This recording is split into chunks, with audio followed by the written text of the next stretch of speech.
Evening, dear Ambazonians. Good evening, comrades on ground zero and ground one. My name is Ernest. I have never made a video, neither an audio since the struggle started, because I have been monitoring everything on the ground, and you all know that most of all what has been happening, I was usually on the forefront and I have a lot of those informations in hand. But my reason trying to do this first video is to debunk all the lies that Capo Daniel has been telling. Capo is very dangerous, very malicious, very poisonous to this struggle, such that he has extended it and has deliberately decided to destroy some people. I don't know why, but again, let me just go straight to the point. The first time Capo Daniel came to Nigeria, he came because of a lady. I was the one that arranged everything. What do I mean by arranged? Capo Daniel has been meeting with this girl. He met this Nigerian girl on Facebook, and they have been chatting and discussed things right up to marital level. Well, I feel bad that is some sort of going to his personal thing, but you can't explain this thing without saying these things the way they are. Good. So while they were talking, now Capona called me and then told me that he would like me to meet the girl one-on-one and assess the girl for him. He sent the girl's number. The girl's name is Goodness, and then I called the girl one Sunday evening when I met the girl, snapped some pictures together with the girl and sent to him, and he asked me to rate the girl over 10, and I said the girl was 7 over 10. Immediately arrangements were being made for him to come down, and he came down. The girl went to Lagos with the mother. The mother came right from the east. They went to Lagos, received Capo, and then later on then Capo, they came to Abuja, where we spent the rest of the time. It so happened that this was just the same week that Nalo was released. So he asked some few questions about Nalo and blah blah blah that we were discussing, and you know, then Nalo has never revealed. As I'm talking to you now, there are some things Nalo has never revealed to me. He has an extent of what she tells me. So we discussed, and we decided that I personally took Capo to go and show him Nera Hotel, and did some filming. I was the one that personally filmed him of some of these things in that day thing. Later on, we met an informant. We contacted an informant that we now decided to go and interview that guy in one hotel. And after interviewing the guy, well, I believe till date, I told Capo to send me an audio recording of that interview, because the guy said a lot of things that Capo was protecting because of his own interest. Well, I don't know.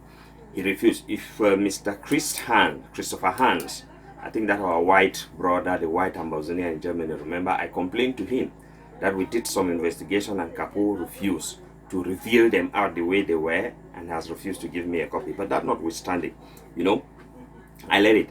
Then while the sister of this said girl that he came to meet, he had a sister by name Ifi. In Nigeria, they have a system when you graduate in the university, you do what they call 1 year compulsory service. They call it youth service. And those who do that service, they call them copper. So in one of our outing one evening, Goodness came with this her sister Ifi, who was doing her youth service with the Nigerian Navy. So while we were discussing in that restaurant in Wuse, the girl now were like, is there war in Cameroon? They didn't even know. Both the girl, the Goodness, and the Ifi didn't know what was happening in Cameroon. None. But when Capo went back to Hong Kong, he now was saying that he met a girl that was a lawyer, a Navy lawyer. I didn't react to that statement Capo made, because I knew it was propaganda. And propaganda, then we needed it. We needed a lot of propaganda which was helping us. So I couldn't come out to begin to debunk things that he said which were not true. A lot of those things. That was how his first visit now came to an end, and he went and he made whatever things we were doing. But while here, he still showed that strong anger, strong hatred. This hatred for Naloa with passion.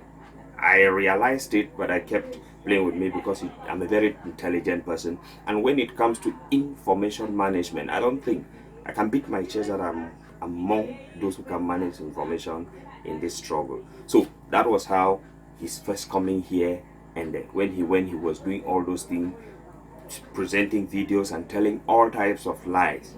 I knew the truth.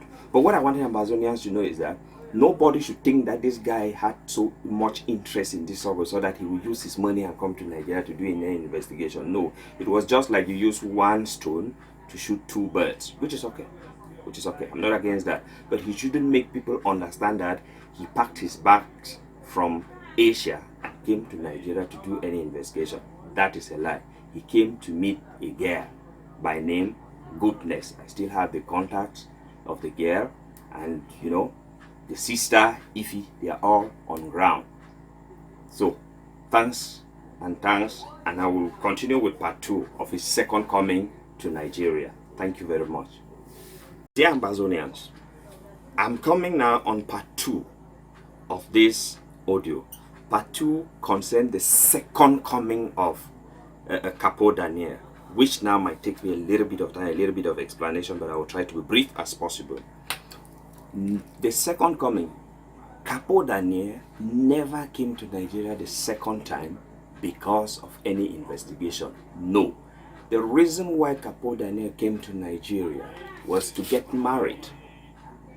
Capo Daniel had contacted me and told me that the girl, the Goodness that you people heard me spoke of the first time, the parents, the sisters have rejected the girl because going on Facebook, they discovered that the girl has been living a funny lifestyle, a wayward lifestyle, and his parents refused that. That cannot take place. His sister rejected. So he decided now to go back to his old-time girlfriend, who was once with him in Hong Kong, and it seemed the girl was deported and she couldn't come back to Hong Kong. Now, after the Goodness, the issues with Goodness failed, he had to go back to that old-time relationship, and then now they agreed and scheduled to get married. Capo contacted me and told me to register the marriage in Nigeria since he can't go to get married in Cameroon because of the crisis. Ambazonians, as you can see, I went to the marriage registrar, AMAC, Abuja Municipal Area Council. I hope you saw where.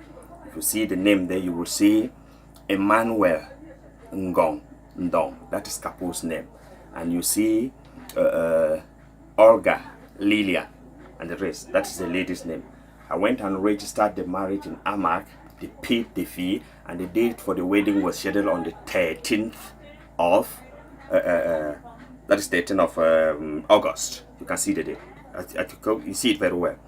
Now, Capo now didn't make any arrangement. You can see that is Capo's international passport. So that's one of the documents they were asked to use to register the marriage. That is Capo. You can see he sent all this for the marriage. That is for the set lady, Olga Lilian. I want Ambazonians to know so that they should stop lying that he came to do any investigation. You can see. You know, Capo formerly was a divorcee because when I went to register the marriage, they said they should bring these documents I'm presenting, and I told him, you know, that if he had divorced before, and that is his divorce certificate, that he divorced before. You know, he had earlier married to a lady from Hong Kong and they had 2 beautiful sons. That is it. I just want you people to get this evidence to know why he came. I'm not doing it for any reasons, but since some of them want to come out and say things, and the lady too was said to have been married in Benin, and the husband died, so they equally asked for death certificate and all those stuff. Those are the documents that I've shown you people, Ambazonians. I hope you've seen it. Those are the documents and the marriage register. So when Capo came to Nigeria, finally arrived in Nigeria for the wedding, complications started. The parents of the lady, the mother, insisted that they cannot come to Nigeria for the marriage. That Capo should come to Cameroon and do the marriage. And Capo refused that he's an activist, and with the situation he had, he can't go to Cameroon. The father of the set lady now, I think he's presently, he's in France. The man now then insisted that Capo and the lady should come in France, they should do the wedding in France. Capo to equally make it known to the dad, neither can he equally go to France. That was where things now stand at. The thing became at this very funny, delicate situation where nothing was moving again. Discussions, calls upon them, and I was there present in everything. Now, within this time, the 13th has already passed because of this deliberation. I now had to go and reschedule the wedding for the 27th of August. Pending that between this time, the two families, Capo and the lady would have. By the 27th, nothing was moving. The mother of the girl insisted that wedding cannot take place. But the only thing they can do, they will allow the girl to come and visit him while he was still in Nigeria, and they discussed, but the wedding would not take place. Of which the lady came. That 27-day tour has died down. The lady came. We went and picked the lady when she arrived at Abuja. When the lady arrived at Calabar, it was Mr. Ande Frederick, who is part of the consortium, who picked him, sent her to us in Abuja. That night, Capo, Daniel, myself, and Barrister Nukuna went and picked the girl and lodged them in their hotel. We stayed here for some days, and then through discussion, nothing happened. So Capo now then told me that, well, as it is like this, the marriage cannot take place, that they will have agreed that they will iron things now, and that they will be coming this month that we are into, this October that we are into, to do the marriage. So I don't know how that is going to be feasible. I've shown you the document evidence, and I've shown you everything. What I want us to do now is this second part of it. I want you to listen and listen keenly. This is where my interest is. It might equally interest you. One, Amazonians should ask Capo to tell them who is the father of the girl that he wants to marry, the father of Olga. Who is the mother of Olga? Who is Olga? Where do they come from? By the time they answer this question, I think some of you will be very, he has never seen. The mother of the girl is from Yaoundé, and the girl was born in Yaoundé. The father of the Olga is a general in the Democratic Republic of Congo's army. He's a general. I hope you people are hearing. These are the same people that I say we are fighting with them. I would really put on the noise is making. We should start suspecting Capo, because I believe Capo might be working for the general, who we should be working for La Republique, because all those who met the lady here, in short, if you meet everybody here, you can contact me behind. I will give you names of people that they met here and you call. This lady is against the struggle 1000%. In short, to this lady, he will say it. He doesn't hide it anyway, that La Republique is the best place on earth to live on. That is the place we don't want. That is the place his husband doesn't want. The mother is against the struggle 24 hours round. The army general is not for the struggle. Capo should come out. Capo wants to prove to Amazonia that he is straightforward. He should tell us who is the father of the girl and what is his profession. He should tell us who is the mother of the girl and what is her profession. That is the point I want to make. Because from the day I realized that he is dealing with a family that has much to do with the La Republique, that has much to do in military, jargon, I became very, very suspicious till this hour. But I had to stay me behind, because most of these things were like personal. If I'm saying these things now, it's because he's pushing things to the wall, and let us set the records right. To know who is pretending to champion the struggle, meanwhile underground, his hands are like, we should check them. That is why I'm giving you this thing. So, from this presentation, while he was here with us in Abuja, we went out one evening, and that was the evening that Milan brought out his presentation. After Milan's presentation, Naloa was boiling. Naloa contacted me and told me that, in short, she can't take this thing again. She wants to talk. She told me that I should contact Eric Tato, that he want to talk with Eric Tato. That is, he want to talk to Amazonians through Eric Tato, an interview with Eric Tato. I have not been communicating with Eric Tato. I don't have the Eric Tato's contact, neither do Eric Tato have mine. So I told Naloa there and there that, okay, another activist is presently with me here in Abuja, and it's Capo Daniel. Can I allow Capo Daniel to do the talking with him? Naloa was skeptical that he doesn't like Capo, because Capo, you will say one thing and he will say 1 million things. And I turned to Capo Daniel and proposed to him that Naloa wants to talk. Naloa say that he wants an activist to interview her and ask questions, and she will answer the question. And Capo was very excited that for the fact that I decided that he should do it. Naloa accepted. So Naloa said Capo should ask whatever questions. Capo prepared questions. So we were to meet the next day for the answering of the question. While we met that day for preparations of the question, because all this was happening, Dr. Success Nkongo was there. On coming that day, Dr. Success Nkongo prepared his own questions. So when we came now and I was taking the questions from Capo Daniel, Dr. Success wanted to give his own questions to Capo. Refused. He stopped Dr. Success from giving questions. That no, he would not want Dr. Success to give any questions and blah blah. Dr. Success is alive and it is honest to himself. That his own questions that he brought, Capo rejected them.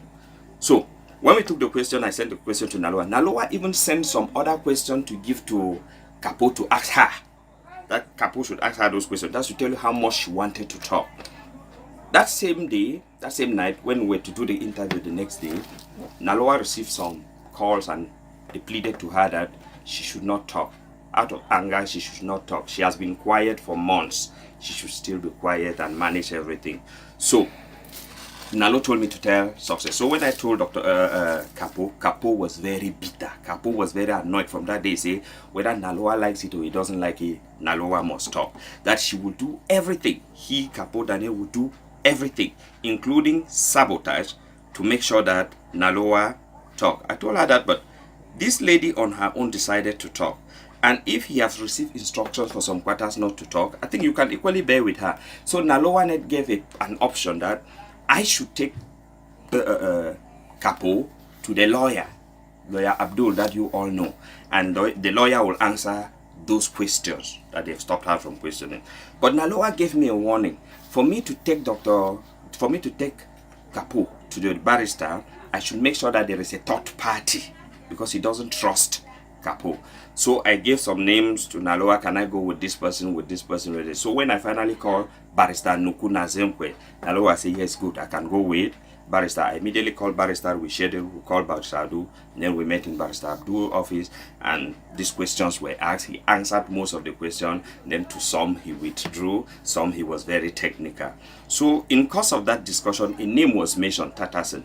The barrister played an ignorant role. The barrister told us in our presence that Naloa was released on bail with Dr. Ogong and that they have been reporting to the police each time they called them. So after the interview has finished and everything closed, I remember the barrister now then told us that he didn't want to make this particular comment he's making now in the video. The barrister then told us that if truly that name they mentioned, Tatasen, Naloa knew any Tatasen and was meeting with any Tatasen, then that should be very dangerous. So we then now concluded that when we went back, I remember there are some other personalities I met, because I've met a lot of people. We met a lot of people, Bangala and all the rest. Dr. Kimen, we've met personality. I still have some of the letters with me and everything. So Capo kept insisting that I should try to link him with some of those people and with some of those politicians. I said I was playing my withdrawing, being very skeptical, because I know who Capo. He thought he was smart. Now when he went and presented his video, the first thing, I think, if all of you remember that video, he said Naloa had no issues with the Nigerian police. I now contacted him and we started it. I said, no, but Capo, most of these things you are presenting now to the world, they are not true. This is not what happened.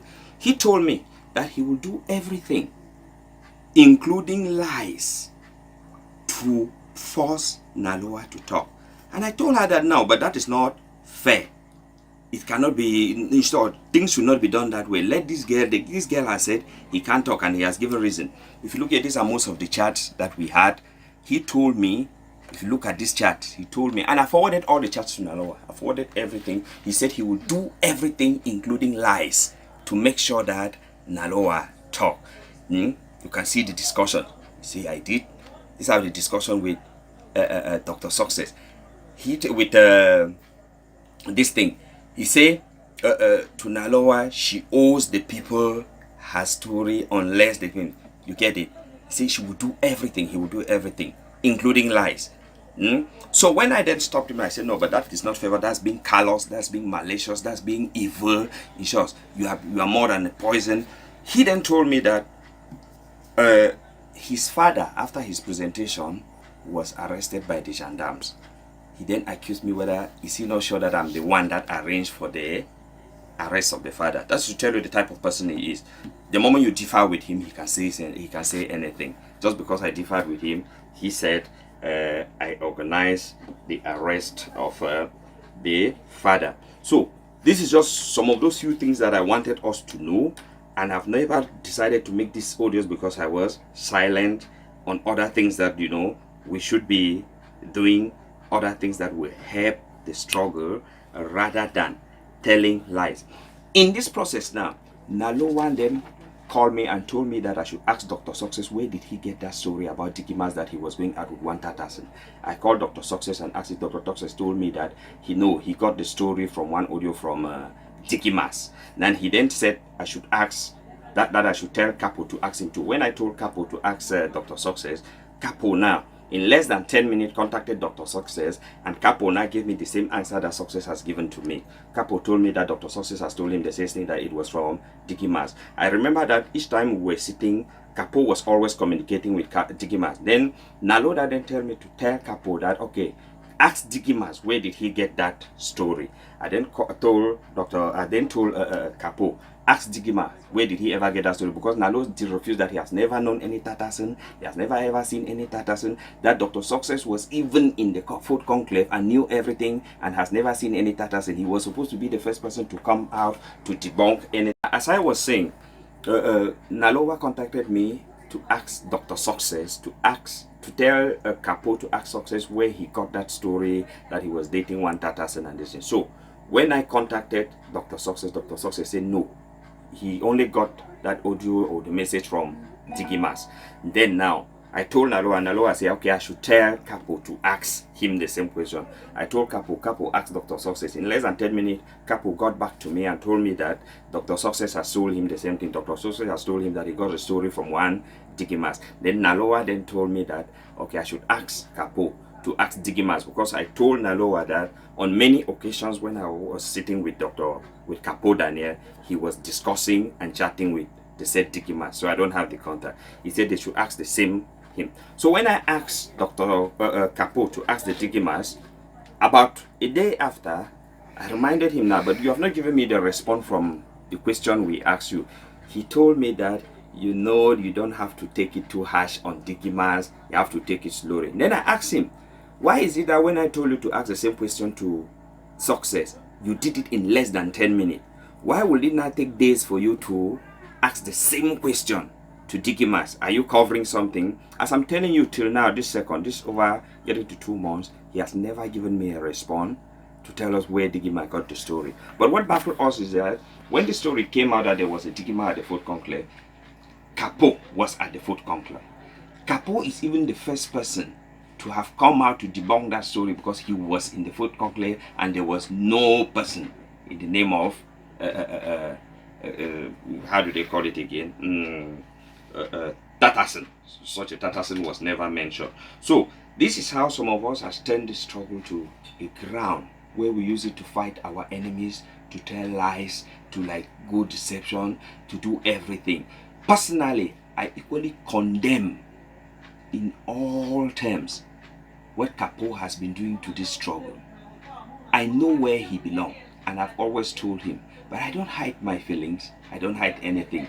If you look in this struggle, I think one of the best group of people that you can imitate them in this struggle should be me and Dr. Success. I fight with Dr. Success on every daily basis. We have never agreed on any issues, but we remain the best of friends. Anytime I have a problem, if he hears it, he will be the first person to contact me, to console me, to ask how far, and this is his thing. That is how we should be. We should not be doing as if we are enemies to that people. But Ambazonians, I will end this my small submission. I might come back to answer any other questions you want me to answer, because I know a lot of people will have questions to answer. Why? The simple reason why. I was very close to the president, to Pangala. We were working together with Nalowa and everything. So it is but normal that a lot of people ask me questions. But the good news is this: nobody has an accusing finger on me, rather than saying that I support this or that person, I was close to this person and stood to this person, which is normal. We have such accusations. But I pray very soon we will be in Boya. But before we be in Boya, very soon our leaders will be out. The real truth will be out. And then, what my only pity is that a lot of us must have made a lot of enemies within ourselves that will be ashamed to talk to each other when that day of celebration comes. Thank you. Short live the struggle, long live Ambazonia.